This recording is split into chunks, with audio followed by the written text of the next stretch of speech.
Laura Crawford. I'm 56 years old.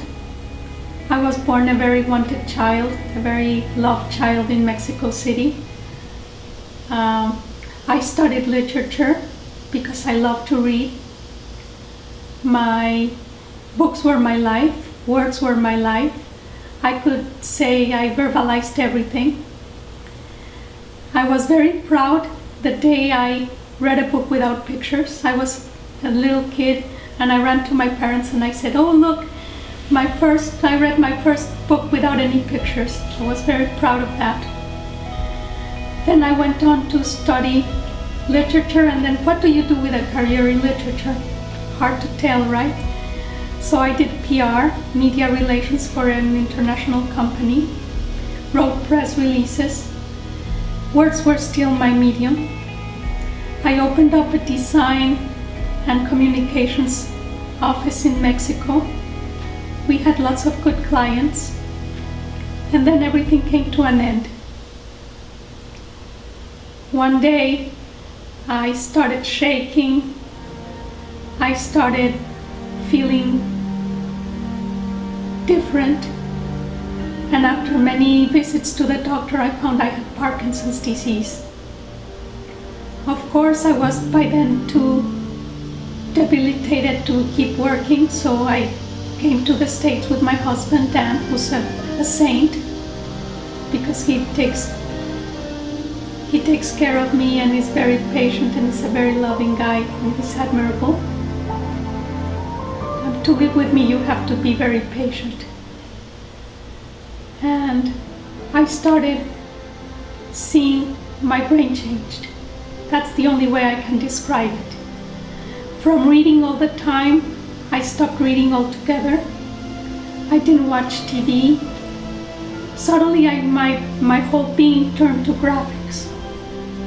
And I drew obsessively from 6:30 in the morning to 1 a.m.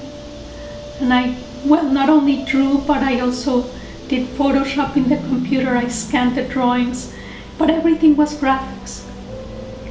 I saw a spot and I saw shapes in it. I saw the clouds and I saw figures in it and I drew them. I had an idea and I carried it out the best way I could, graphically. I bought markers, sketchbooks, and my things were actually not good at all. But I persevered. I can say I persevered, because when it comes from necessity, you just go ahead and trudge on.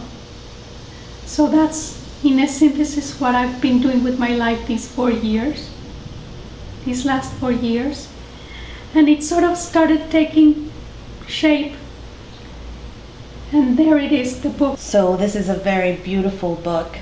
Thanks. Where can we find this book? You can find it in csforcaregiver.com. And this is a website for the book? Yeah, in the process I taught myself how to design websites. Do you have another website? Or? Yeah, I have my own. Okay. It's lauracrawford.design. And what's in that website?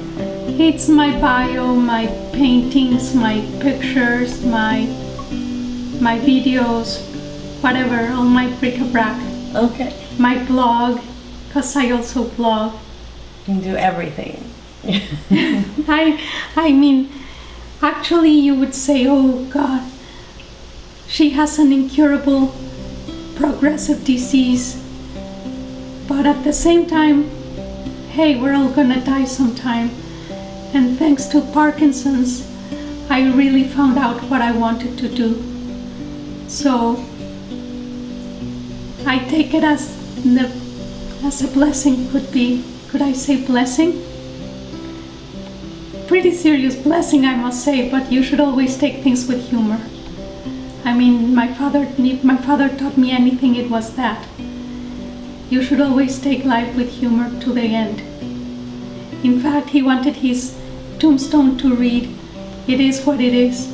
That was gonna be his epitaph. So, whatever happens, I can say, at least I was happy. took me half a century to be happy, but it did. And that was thanks to the Parkinson. So I would not consider it a crippling disease. I would consider it a rebirthing disease. Sometimes you have to be driven out of your ordinary life to appreciate what you have or to do things differently. Of course, I wish I had come by it naturally, not through Parkinson's. I wish my neurons weren't dying, but it is what it is. And at least I enjoyed myself tremendously. That's the main point that I want to drive. That's wonderful. Thank you so much. So I love paper and ink. I love the flow of the ink on the paper. And the other day I just thought of these words.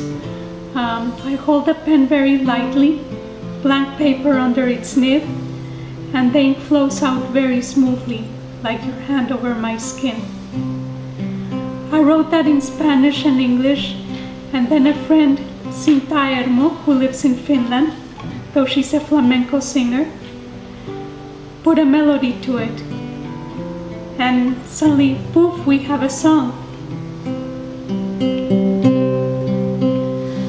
Mi mano sobre la pluma, bajo la pluma el papel.